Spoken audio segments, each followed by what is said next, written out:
네, 형제자매 여러분, 새해 복 많이 받으십시오.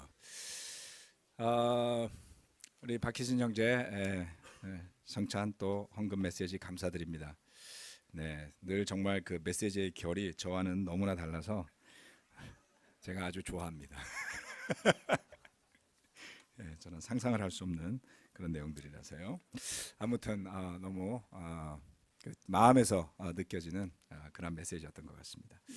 어, 그 롱비치 쪽에서 LA에 뭐 대부분 잘 모르시겠지만 그냥 경기도 인천 뭐 이렇게 생각하시면 비슷할 거예요.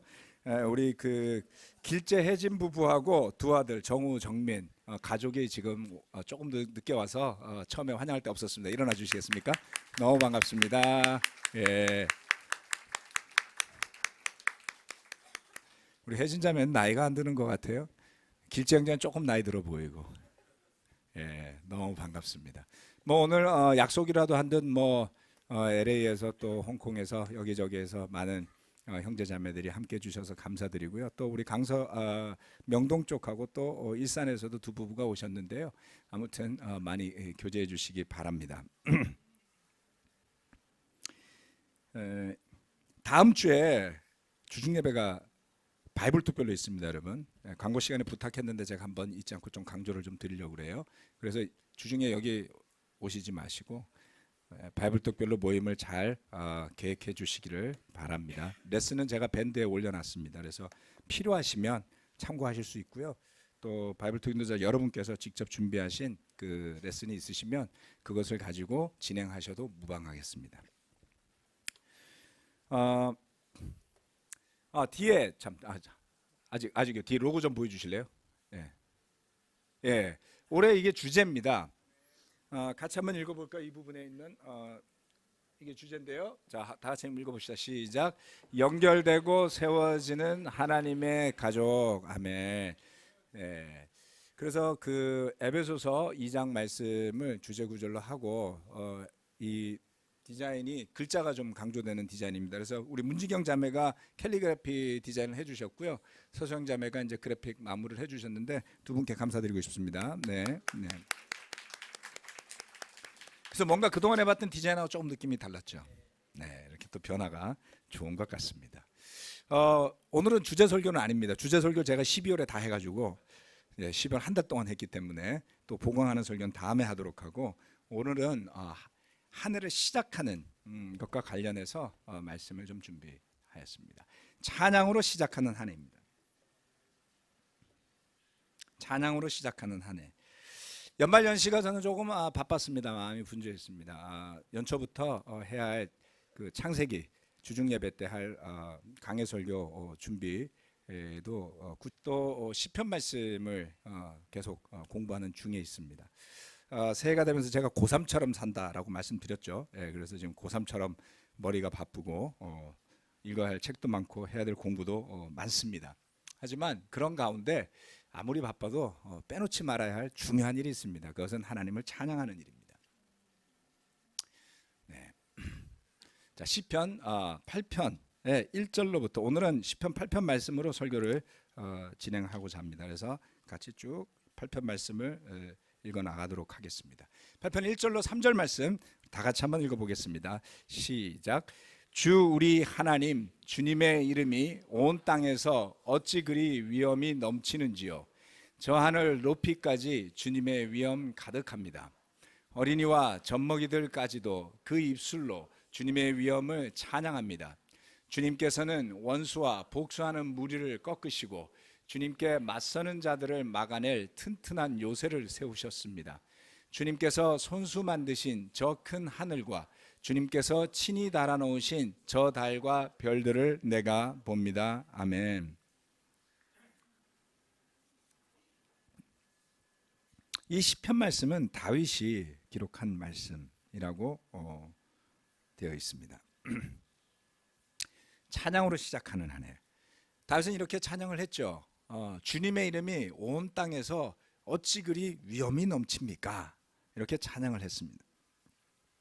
찬양이라는 것은 어린 시절부터 교회에서 자라지 않은 좀 나이 들어서 뭐 한 40, 50 넘어서 지긋하게 돼서 기독교를 접한 사람들한텐 좀 불편한 좀 자연스럽지 않은 일일 수 있습니다. 혹시 가운데 40 넘어서 세례 받으신 분들 계신가요? 예, 계시죠? 몇 분? 찬양 뭐 이런 거 해보셨어요? 잘 안 되실 거예요. 네. 그런데 잘 생각하면 여러 가지 이유가 거기에 포함되어 있습니다.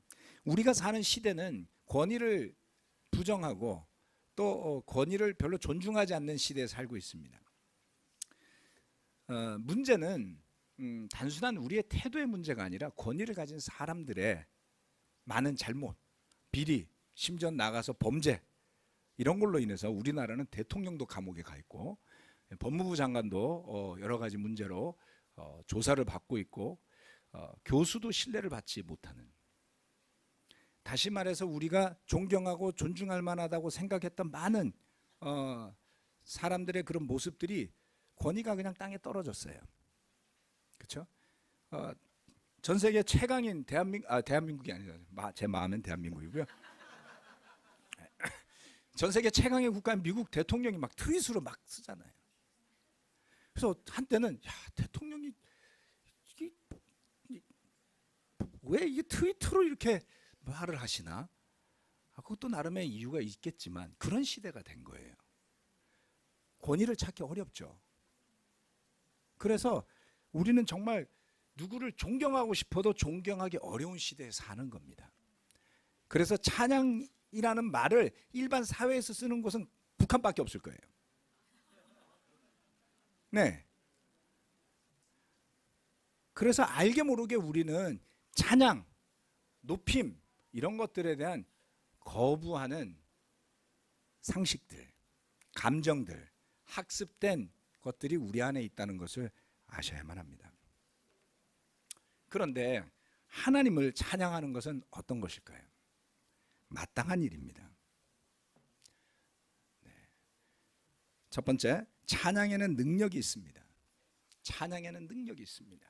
시편 8편 1절 말씀은 이렇게 이야기했습니다. 주님의 이름이 온 땅에서 어찌 그리 위엄이 넘치는지요. 저 하늘 높이까지 주님의 위엄이 가득합니다. 하나님의 모습, 8장 2절 말씀은 8편 2절 말씀은 어린이와 젖먹이들까지도 그 입술로 주님의 위엄을 찬양합니다. 이렇게 이야기하고 있어요. 우리가 하나님의 이름을 찬양할 때 땅에서 사는 우리가 하늘 높이까지 하나님의 이름을 높일 수 있다. 하나님을 생각하고 하나님을 떠올리면 마땅히 찬양할 만한 분명한 이유가 있다는 것입니다. 여러분은 무엇을 바라보면서 사십니까? 저는 오늘 찬양을 해야만 할 분명한 이유를 몇 가지로 설명을 드리겠습니다. 첫 번째는 우리가 너무나 자신만 바라보고 산다는 겁니다.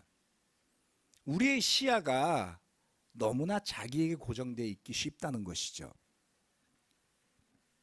좁은 시야, 그것은 이기적인 마음으로 좁아지게 되고, 그리고 그렇게 지속하면 우리는 죄에 떨어지고 말게 됩니다. 우리의 시야가 우리의 생각, 우리의 마음이 바라보는 것이 우리 자신이면 문제가 된다는 뜻이죠. 하나님을 찬양한다는 것은 우리의 시야가 우리에게서 벗어나서 하나님을 향하게 된다는 것을 의미하는 것입니다. 자전거 타시는 분들 계신가요? 대부분 자전거 타시지 않나요? 네, 두 바퀴 달린 탈 것들은 좋지만 문제가 있어요. 잘못하면 넘어지잖아요. 그렇죠? 그런데 자전거나 오토바이 같은 두 바퀴 달린 것을 타는 사람들에게 가르쳐주는 방법 중에 하나가 뭔지 아세요? 가면서 가지 말아야 될 때는 보지 말라는 거예요. 다시 말하면 커브길을 이렇게 돌면 겁나잖아요. 이렇게 넘어질 것 같아서. 그러면 넘어질 것 같은 데를 사람들이 쳐다봐요. 이렇게 돌면서 저기 가면 안 되는데, 그렇게 보면, 거기를 보면 글로 간다는 겁니다. 왜요? 우리가 우리 머리를 돌려서 시야를 돌리면 몸이 돌잖아요. 여러분 머리에 몸이 붙어 있잖아요. 그래서 머리를 돌리면 몸이 거기를 본다는 거예요. 그럼 자전거는 글로 가요. 그래서 아무리 무서워도 가야 될 때를 보고 가라. 시선을 잘 두고 타야 되는 게 자전거다라는 겁니다. 무의식이죠. 사람의 시각을 따라서 몸이 정렬이 되는 겁니다. 무의식적으로 마음과 몸이 그쪽을 향하게 되죠. 그래서 정말 가지 말아야 될 때로 가서 엎어지고 사고가 난다라는 것이죠.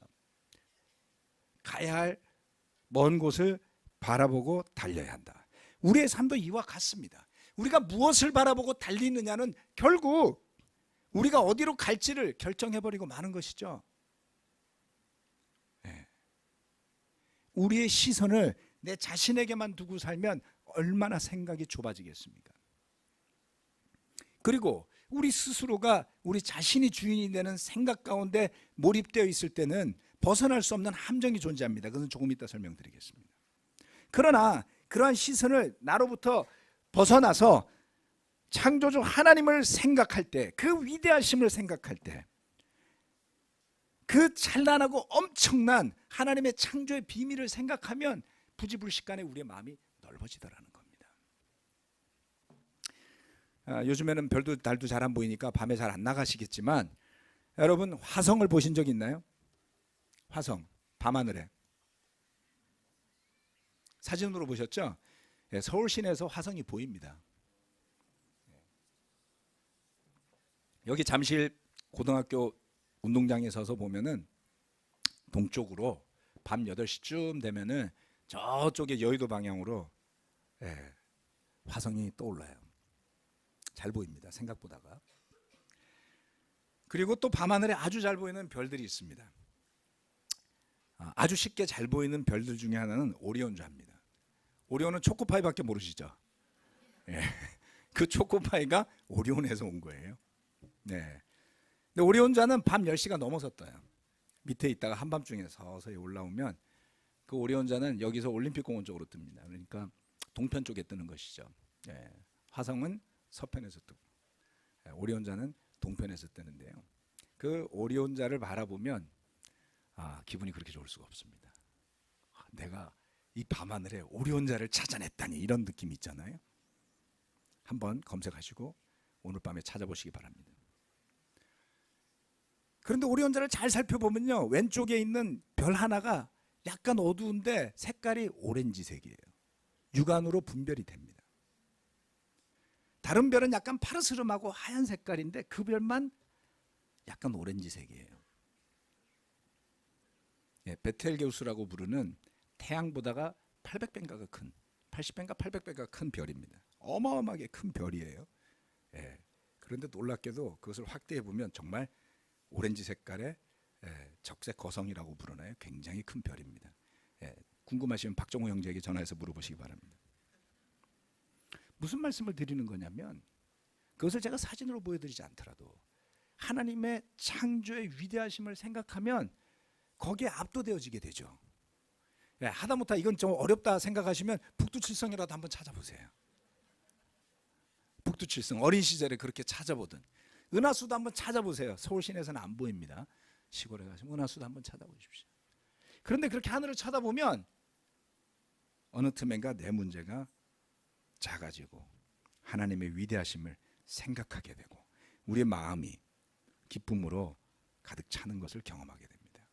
이 시편 말씀은 이야기하죠. 갓 태어난 아기도 어린아이들도 그 입술로 주님의 위엄을 찬양합니다. 우리가 찬양하는 가운데 원수와 복수하는 무리가 무너지고 주님의 튼튼한 요새가 세워진다. 이렇게 노래를 했어요. 이 찬양은 놀랍게도요.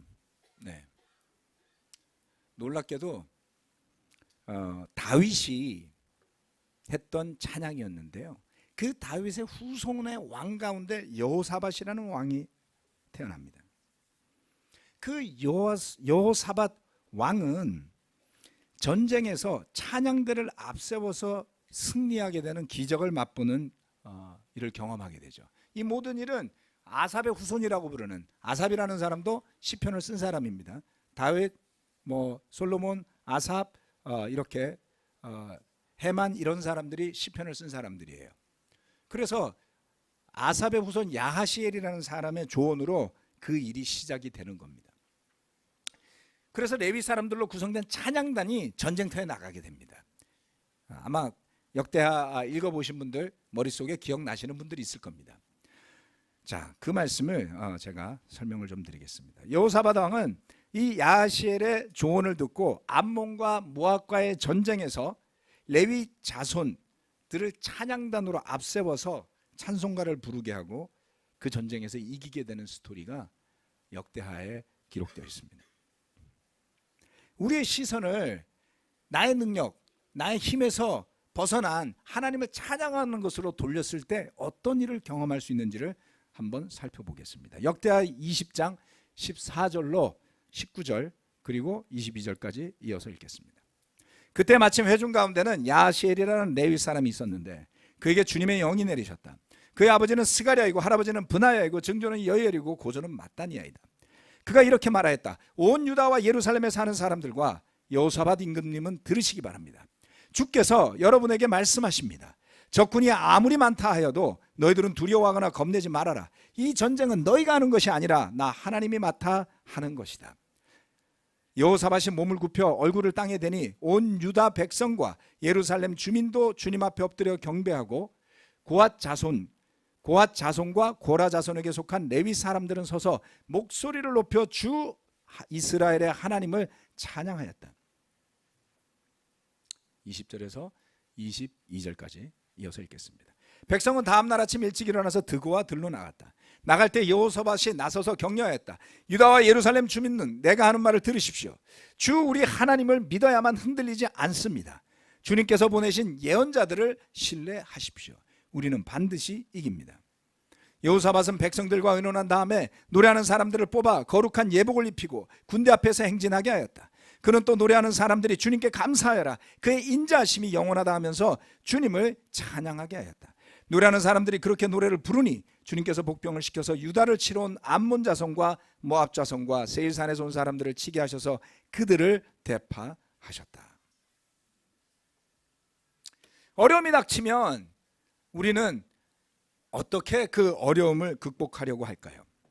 많은 사람들은 저를 포함해서 내가 가진 것을 살펴봅니다. 내가 할 수 있는 것을 살펴봅니다. 지금 내 형편에서 내가 가진 능력으로 저것을 해결할 수 있을까? 뛰어넘을 수 있을까? 반문해 보게 되죠. 그런데 나의 형편, 나의 능력, 나의 힘이 아니라 그것을 뛰어넘어서 함께 하실 하나님을 바라보십시오. 그래서 우리의 마음을 다해서 하나님을 찬양하는 일의 능력을 한번 체험해 봐야 됩니다. 내게 닥친 그 문제가 나를 삼키게 놔두는 것이 아니라 우리의 찬양이 우리의 마음을 온전히 하나님께 향하게 해서 그 하나님의 능력으로 우리의 문제가 해결될 때 얼마나 우리는 놀라게 될까요? 흉내내라는 뜻이 아니에요. 십자군 이거 흉내내다가 큰일 났었습니다. 야하시엘은 분명 하나님의 계시를 받은 사람이었습니다. 그 순간에 그들은 이전에 어느 누구도 해보지 못한 그들의 선조 다윗이 썼던 그 시편 말씀에 나오는 알고서 했는지 모르고서 했는지 모르지만 그 말씀대로 그들은 적군을 찬양으로 물리치는 엄청난 기적을 체험하게 되었던 것이죠. 이 말씀이 왜 기록되어 있을까요? 하나를 시작할 때 우리가 우리의 필요를 구하는 것 그것 이상으로 우리의 마음이 높으신 하나님을 찬양하는 마음으로 시작하게 되기를 권해드리겠습니다. 두 번째, 제가 잘못 눌렀군요. 네. 두 번째, 하나님께서 우리를 돌보아 주십니다.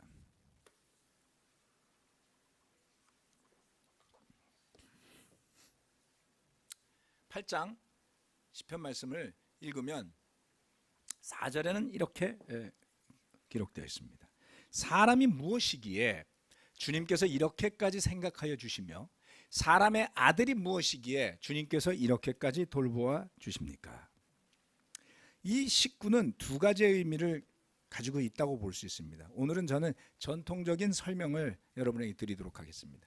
또 다른 설명은 히브리서 2장하고 연결해서 하는 건데 그걸 하면 좀 길어지니까 오늘 전반부만 설명을 좀 드리도록 하겠습니다. 여기에 사람이라는 단어가 두 번이 반복되어져서 나옵니다.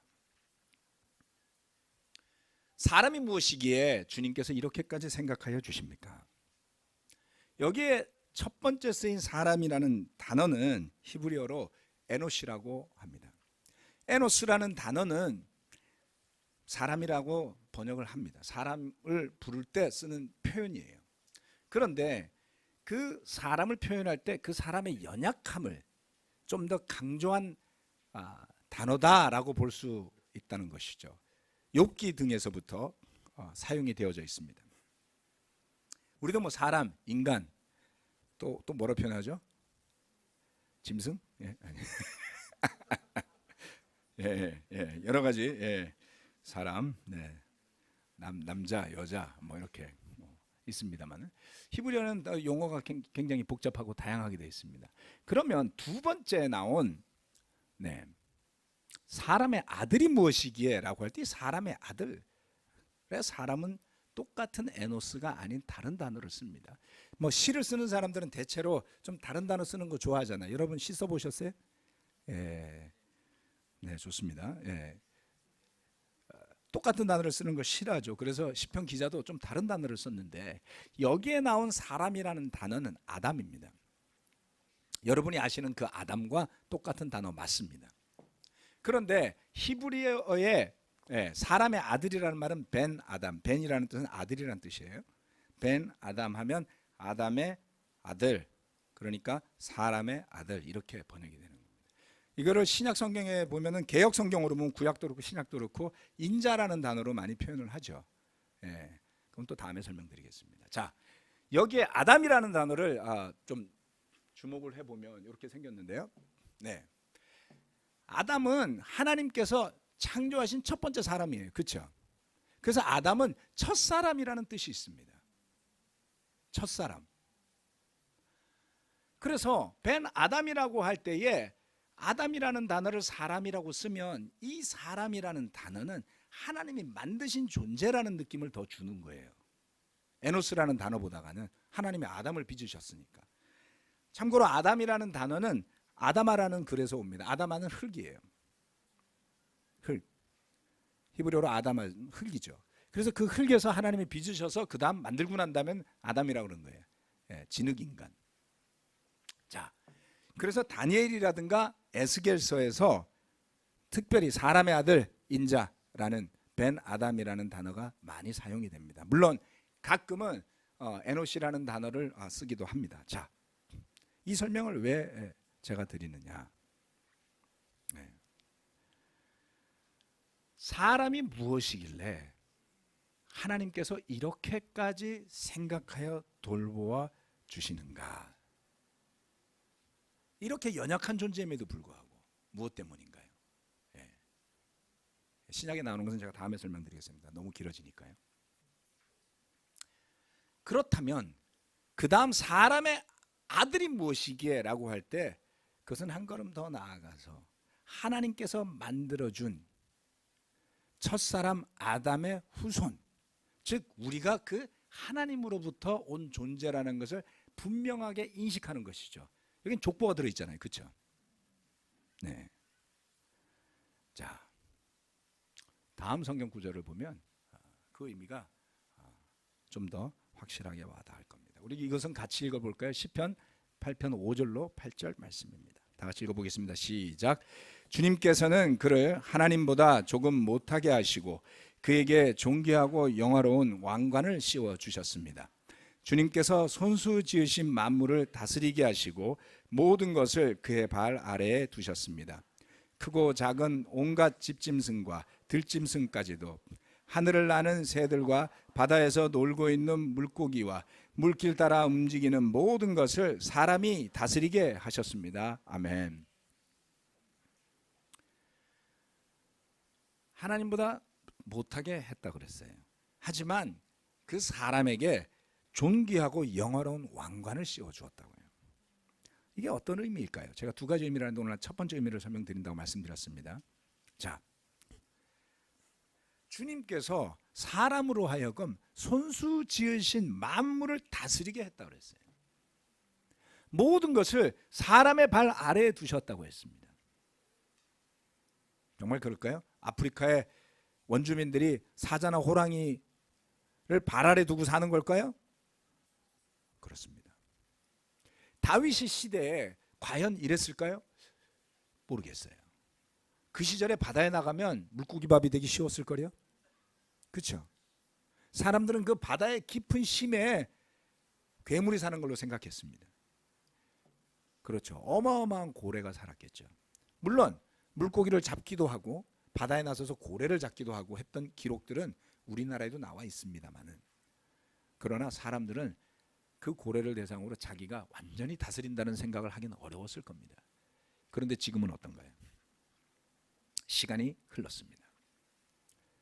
다윗의 시대에 사람들의 부족함이 있었을지 몰라요.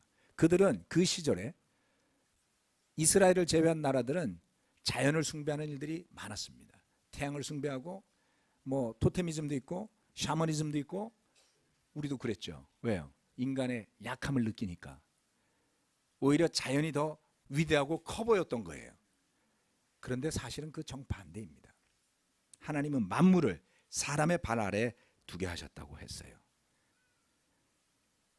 이제 인간은 지구상의 모든 것을 다스리는 정도를 넘어서서 자기 파괴의 경지에까지 이르게 됐습니다.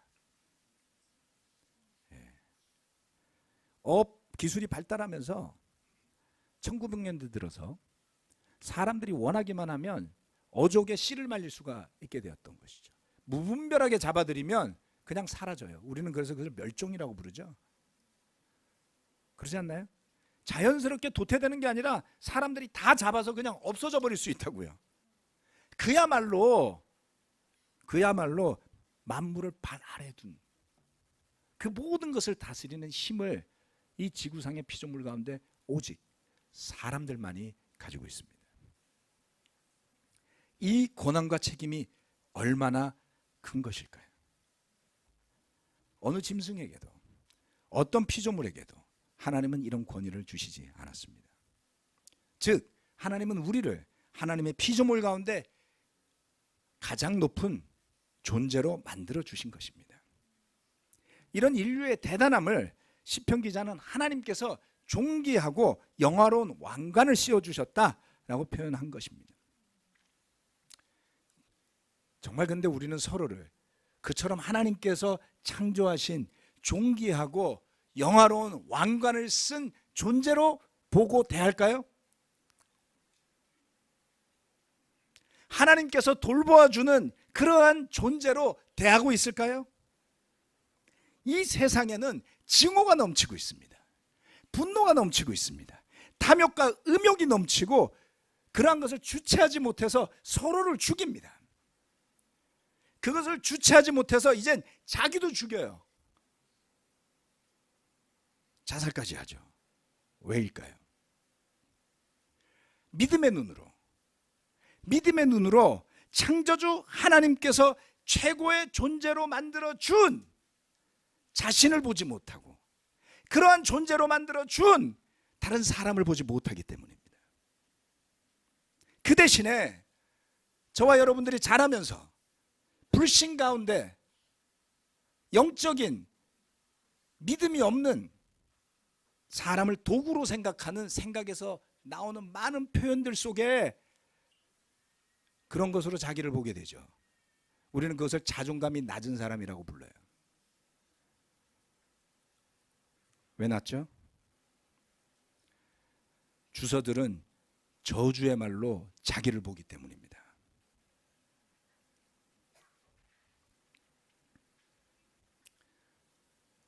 이 세상은 그처럼 놀라운 하나님의 피조물 아담의 아들들을 도구로 생각하는 일에 익숙해져 있어요.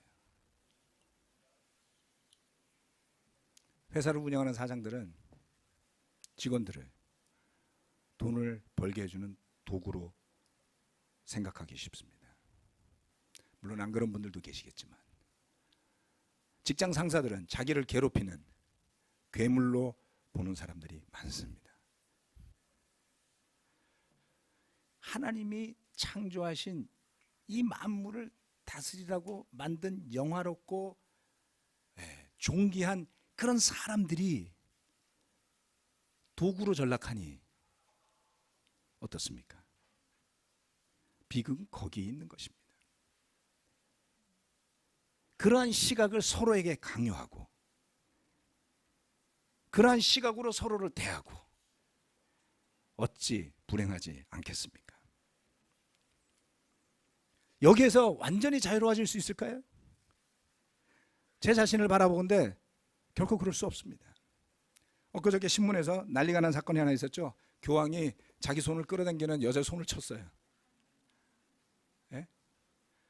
사과했답니다.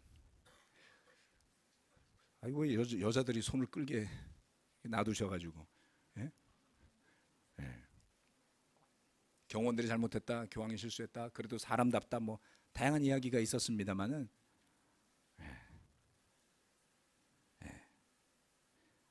우리는 자유로워지기 어려워요. 열받는데 화 안 낼 사람이 어디 있겠습니까? 계속 찔러대는데 멀쩡하게 살 수 있는 그런 사람이 어디 있겠습니까? 저도 여기서 완전히 자유롭다는 거짓말을 하지는 못하겠습니다. 그러나 우리에게 힘이 있습니다. 우리가 믿음을 통해, 말씀을 묵상함을 통해, 하나님을 생각하는 것을 통해, 기도함을 통해서 우리가 우리 자신에게 더 씌워진 세상에서 만들어준 자신의 모습, 그러한 것을 벗어나서 그러한 것을 벗겨내고 창조주 하나님께서 빚어준 사람의 아들, 아담의 후손, 벤 아담으로서 그 만물의 영장으로서 으뜸으로서 설 수 있는 길이 있습니다. 여러분, 하나님의 아들들로서, 하나님의 딸들로서 서로를 바라보는 거죠. 아멘. 그래서 사람을 도구화하는 것이 아니라, 대상화하는 것이 아니라 그 사람이야말로 하나님께서 우리 삶에 보내준 목적이 될 수도 있는 것입니다. 첫사람 아담의 아들로 서로를 보기 시작할 때 우리의 시각은 변할 것입니다. 어떻게 해요? 하나님의 손길을 인정하는 겸손함으로. 법으로 되지 않습니다. 왜요? 법 만드는 사람보다 잔머리가 더 빠르기 때문이죠. 이기심이 더 빠르기 때문이죠. 그래서 법을 더 만들어요. 법으로 할 수 있는 보호는 최소한의 보호입니다. 우리의 가치가, 우리의 마음이, 우리의 믿음이, 우리의 보는 시각이 변화될 때 우리 삶이 변화할 수 있는 것입니다.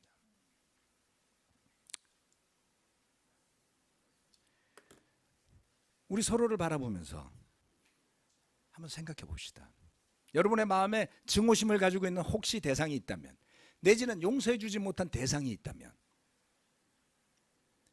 그분조차, 그 사람조차, 또는 상처를 준 사람이 있다면 그 사람조차 하나님께서 창조하신 소중한 존재임을 인정하실 수 있겠습니까? 증오가 사라지는 길은 믿음입니다. 여러분, 저와 여러분의 선함이 아니에요. 하나님의 권위를 온전히 인정할 때, 하나님의 위엄을 온전히 인정할 때, 그렇죠? 그래서 그 다윗은 8장 9절 마지막 절 말씀을 이렇게 마무리합니다. 주 우리의 하나님, 주님의 이름이 온 땅 위에서 어찌 그리 위엄이 넘치는지요. 아멘. 그도 온갖 실수를 저질렀고 죄를 저질렀지만 그럴 때마다 그는 돌이켜서 하나님께서 빚어준 존재인 자신을 바라보고 이웃을 바라보는 시야를 회복했던 것을 저는 이 시편 말씀을 통해 보게 됩니다. 다윗은 그것을 분명히 깨달은 사람이었습니다. 한 해를 시작할 때 형제자매 여러분, 이와 같은 찬양으로, 이와 같은 축복된 믿음으로 함께 시작하시기를 권해드립니다. 찬양에 능력이 있음을 믿습니까? 아멘. 하나님께서 우리를 돌아보심을 믿고 함께 나아가시길 바라겠습니다. 말씀 마치겠습니다.